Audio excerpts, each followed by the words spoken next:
10 da noite, uma coisa mais ou menos assim. Aí eu falei, gente, vamos fazer um acordo? Eu escutei vocês cantando, agora vocês podem me escutar pregando? Aí o pessoal falou amém, e a gente foi até acabar a mensagem, né? E aí, graças a Deus, né? E nesse caso, onde eu quero chegar, às vezes, a gente, por exemplo, não deixa a palavra habitar ricamente no coração da gente, porque a palavra habitar ricamente é o seguinte: suponhamos, eu estou chateado com a minha igreja, porque a gente sabe que igreja não é céu, e de vez em quando as pessoas fazem algumas coisas que deixam a gente triste, deixam a gente chateado. Aí um dia eu estou orando, reclamando com Deus a respeito da igreja, até porque Ele é o dono da igreja, então é com o patrão que a gente fala. E aí veio à minha mente o texto: Pedro, tu me amas? Por que veio à minha mente? Porque eu li. Se eu não tivesse lido, como é que eu ia lembrar? E quando eu lembrei do Pedro, tu me amas, Cláudio, eu fiquei constrangido e falei, Senhor, me perdoa. Me perdoa, porque é o seguinte: como é que eu amo o Senhor e vou ficar desse jeito com a igreja do Senhor? Se eu amo a Deus, eu amo quem Deus manda amar. É que nem os crentes que falam assim: eu não obedeço ao pastor, eu obedeço a Deus. Quem obedece a Deus, obedece a quem Deus mandou obedecer. É simples, gente. Só que para isso tu tem que conhecer Bíblia. Se você não conhece Bíblia, não adianta. Entende? E aí, o que acontece? A respeito disso... Mas não tem nada a ver com a infância, não? Não tem nada a ver. É aquele caso. Porque se eu não fui instruído a obedecer meus pais, eu não vou obedecer ninguém. Mas é aí que o Evangelho entra. Eu cresci na prostituição, e eu aprendi no Evangelho que a prostituição é pecado, mesmo que eu veja os crentes antigos ou os jovens da minha igreja se prostituindo, porque é o seguinte, ele pode estar fazendo isso, mas pelo que eu tenho aprendido na palavra, esse não é o caminho. E aí quando fala assim, vamos fulano, não fulano, eu saí de onde eu estava justamente para não viver assim. Mas o crente Gabriel... Aí entende, mas aquele caso, né? Por exemplo, o que eu estou dizendo aqui, eu entendo o que você está dizendo, que a gente acaba levando para a igreja a educação que a gente recebe. Só que se a gente for levar ao pé da letra isso, a gente vai ter alguns problemas. Por quê? Porque alguns de nós vieram de famílias disfuncionais, e o contato com o Evangelho fez a gente construir uma família estável. Entende? Então o que acontece?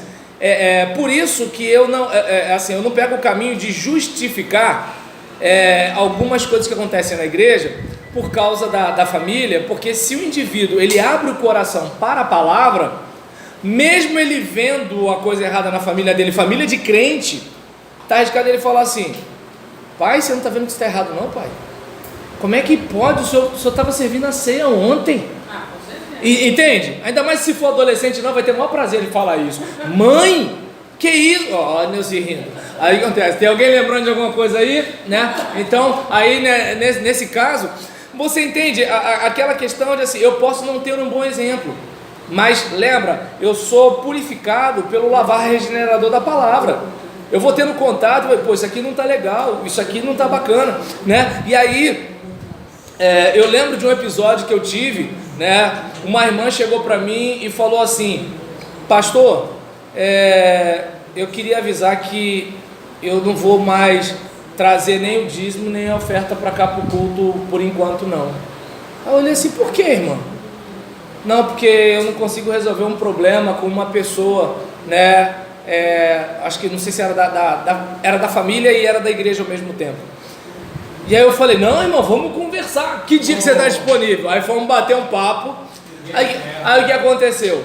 Ela resolveu o problema com a parente dela, que era membro da igreja também, e voltou, deu dízimo, oferta, tal.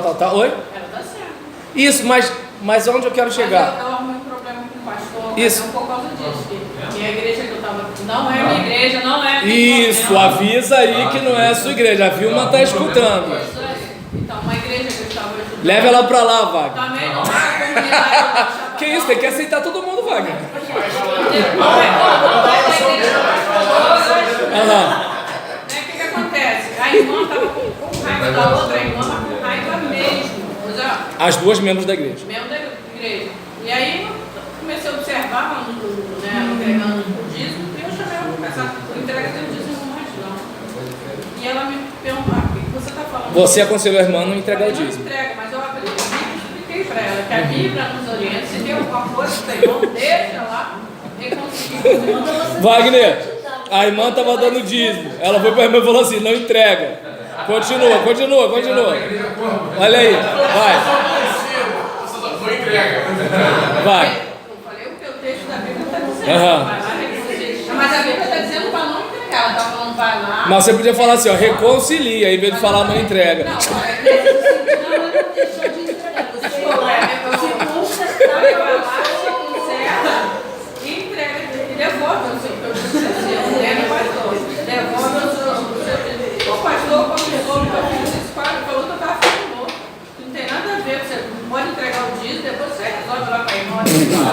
Olha só, então, voltando a esse assunto aqui, eu prefiro não opinar a respeito desse caso. O que acontece? Aí, por exemplo, o que acontece? Em relação ao caso que eu estava contando, a irmã ela percebeu que para o culto dela ser genuíno, ela deveria restaurar a comunhão com a outra irmã. E isso só é possível mediante a consciência do que a Bíblia diz. Quem não tem consciência do que a Bíblia diz, participa da ceia na cara dura com problema de comunhão. Ou seja, eu tenho bronca do diácono, o diácono entrega a ceia, eu pego, olho para ele, os olhares tipo, né, do ciclope. Você sabe quem é o ciclope, né? Eles eu não sei. E aí nisso, né, você vai... Só ele sabe. Não, só ele não. Ó, o pastor conhece Marvel. Aí nesse. Não, eu tive infância. Aí o que acontece? Marvel da sua época. Olha só, Wolverine é velho também. O que acontece? Não. Da época do Garibaldi. Pegou. Garibaldi. E aí o que acontece? Em relação a isso, a importância da. Mas você e ela, outro nível. Outro nível. E aí, em relação a esse caso, o que é importante pra gente? Ter aquela consciência, né, de que assim, a palavra tem que habitar ricamente. Mas as pessoas, elas gastam tempo com um monte de coisa. Agora, pregação, Bíblia, muitas vezes a pessoa ela não tem sintonia com isso. E aí, é para ensinar e se aconselhar um ao outro. Né? Com o quê? Com toda a sabedoria. Cantar salmo, ou seja, vamos cantar, pegando a palavra do Marcelo na outra aula, o problema de música com erro teológico. Se você tem Bíblia, quando tiver alguma coisa fora, você sente. E não dá nem discussão no grupo, por quê? Porque se o grupo conhece Bíblia, vão dizer o seguinte: poxa, a música é bonita, né? Mas a gente pode até cantar, mas cantar em casa, cantar na calçada de casa, mas no culto não, porque a gente pode estar passando uma mensagem que a gente sabe que essa frase não é bem assim, mas a pessoa que está chegando no culto, ela pode entender a frase literalmente. Mas para isso, o grupo, os levitas, tem que ser gente que lê Bíblia, tem que ser gente que estuda a Bíblia, porque senão o que acontece? Frequentar a escola bíblica, entendeu? Aí o que acontece? Agora o indivíduo, né, é movido à música do rádio, não tem intimidade com Bíblia. Por exemplo, eu sou adorador. Já leu a Bíblia toda pelo menos uma vez na vida, filho? Não. Mas que adorador é esse? Eu sou adorador. Você pode ir na reunião de oração? Que adoração é essa que não tem Bíblia e não tem oração? Só tem música? Fala. É tipo nessa música tem erro teológico. Aí o pessoal fala, é interpretação. E como o pessoal está estudando para interpretar? Entende? Pastor, quem é Rubão, pastor? Quem é Rubão? Está entrando na nossa aula aqui? Então, deixa eu continuar aqui. Está entrando na nossa aula aqui? Sim. Aí, em relação a... Talvez seja... Pode ser um futuro colega de turma seu. Olha, seja bem-vindo. Vai que, o Joelson já chamou a Vilma. Entendeu? E aí, o que acontece? Salmos, hinos e cânticos espirituais é uma coisa que provoca vingança, então não é pra gente cantar. É uma coisa que faz com que a gente se ache melhor do que os outros, não é pra gente cantar. Entende? É um negócio que aumenta o poder do diabo, então não é para a gente cantar. É uma coisa que diminui a glória de Deus, então não é para a gente cantar. Então, só que para isso, aí entendem a importância da educação cristã. Claro que a maioria das igrejas aboliu a questão do educador religioso. Eu entendo que por dois motivos mais ou menos. Geralmente, o pastor, ele pode, às vezes, abolir pelo fato de assim, não terem um trabalho de parceria, né? Porque às vezes pode entrar numa competitividade, alguma coisa do tipo. E às vezes o povo entende que assim, mas para que o educador? A gente sempre trabalhou sem educador. E o pessoal do financeiro pode pensar assim, a gente agora vai ter que ficar pagando todo mundo. A pessoa às vezes não consegue perceber que aquele ministro ali, ele é a pessoa que faz a ponte entre a visão pastoral e a prática da igreja. Ele é aquela pessoa que tem o aspecto didático, o aspecto pedagógico, que não é o forte do pastor. Às vezes o pastor ele é um grande expositor das escrituras, mas ele não tem aquela didática para prender a atenção da gente. Não vou mencionar aqui, mas eu já ouvi pregadores que assim, eu ficava cheio de sono, mas eu lutava contra o sono por causa do conteúdo dele. Eu não sei se está dando para entender. Ou seja, eu não posso perder nenhuma palavra desse cara. Mas ele não fazia nenhum esforço para pegar a atenção da gente. O educador ele já é diferente. Ele já vai pegar esse aspecto técnico e pode até sugerir algumas coisas. Lembra quando eu falei na semana passada, né, da educadora que trabalhou comigo, a Glória? Então acontece, eu só falava assim, Glória, esse ano eu quero isso aqui.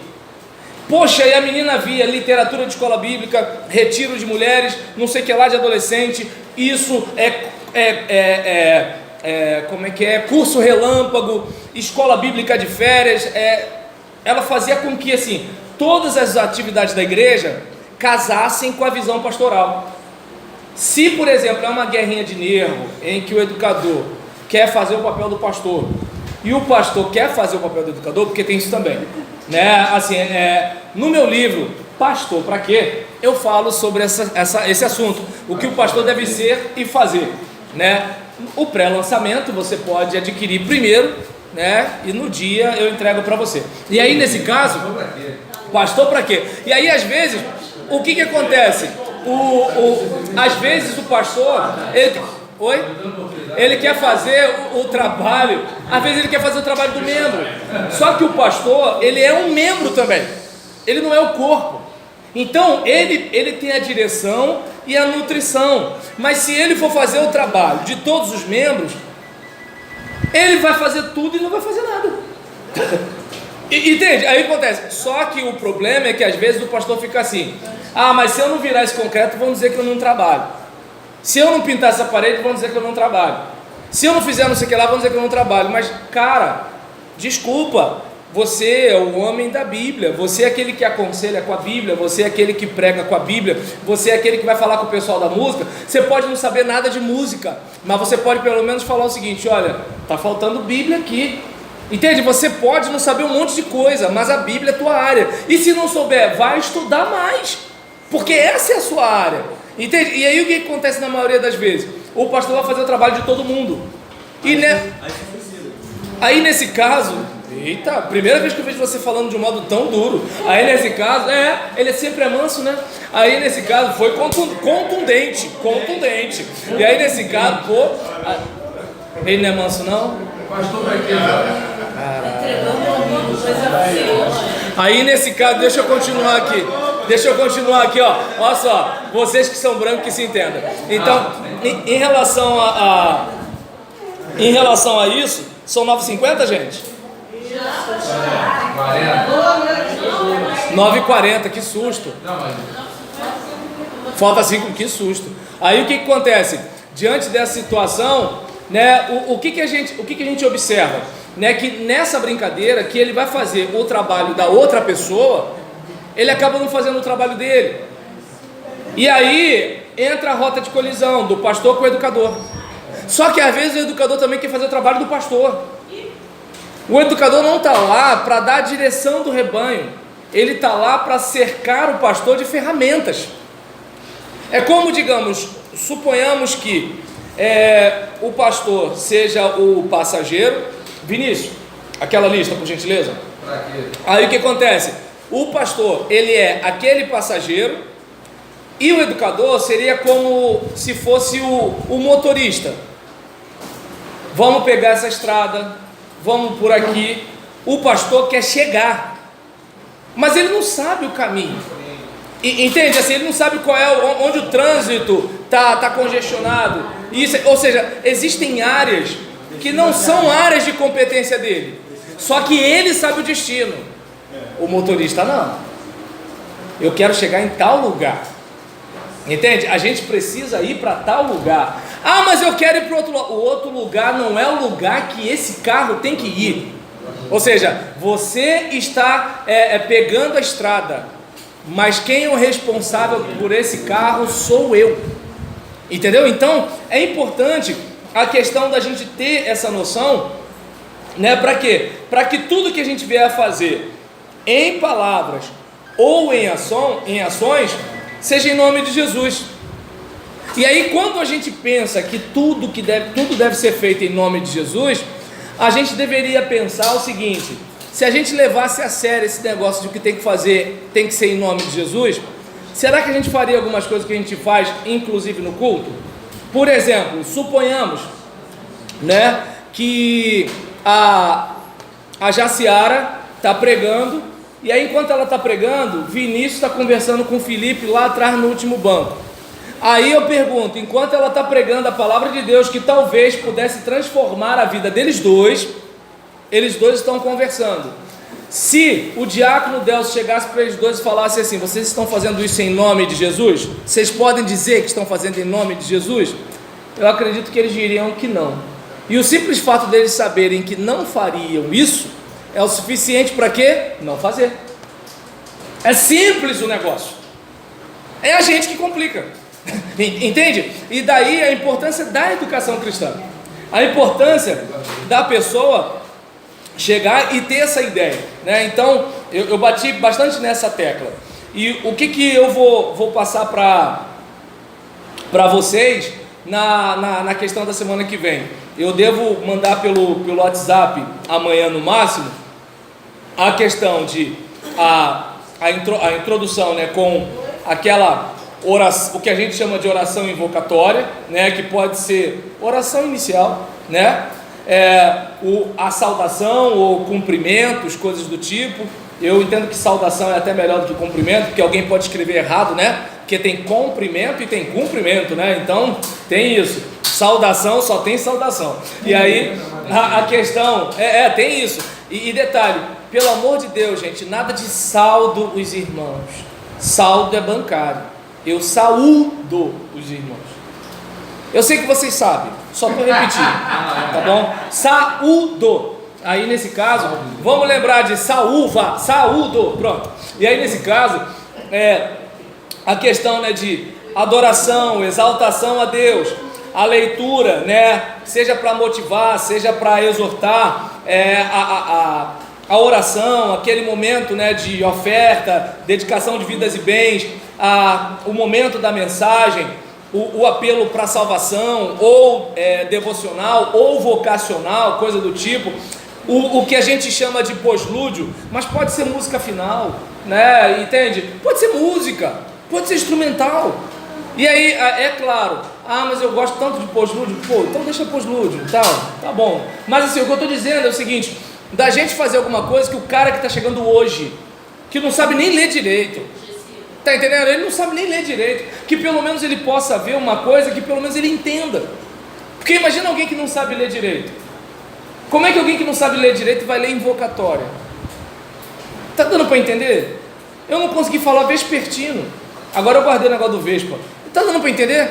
Enrolou a língua aqui, entendeu? E olha quantos anos eu leio vespertino em boletim, gente. Tá lá a luazinha, né? Aí no outro tá o solzinho, esses negócios assim. Então, minha gente, que a gente possa pensar nisso com carinho.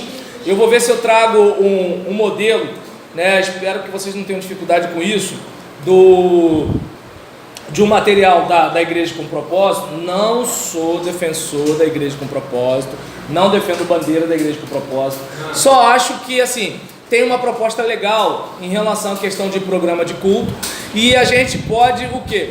Somar os esforços e pensar em alguma coisa para o nosso ministério, alguma coisa que a gente pode fazer, que a nossa igreja não é em Saddleback, nós não somos norte-americanos, né? E nós somos brasileiros, nós somos latinos, e a gente também não está no século passado, e a gente precisa adequar. Tem a igreja que é da região litorânea, tem a igreja da zona rural, tem a igreja da zona urbana, tem a igreja que tem maioria jovem, tem a igreja que tem maioria idosa, tem a igreja que pais, avós, netos, filhos, bisnetos estão todos na mesma igreja, são gerações totalmente diferentes, e a gente tem que pensar em quê? Na comunhão. Não comunhão de um e comunhão do outro, mas comunhão de ter algo em comum. Tá bom, minha gente? Então, vamos pensar nisso com carinho, vão na paz e não pequem mais, tá legal? Mas não saiam sem colocar o nome de vocês aí na lista de presença. E... Pastor Saúl. Bombou hoje aí, pastor. Saúl. Eram 10 ao vivo e a cores hoje não. Gente, fiquem com Deus, tá? Um grande abraço, obrigado aí você que assistiu. Essa turma aqui é assim.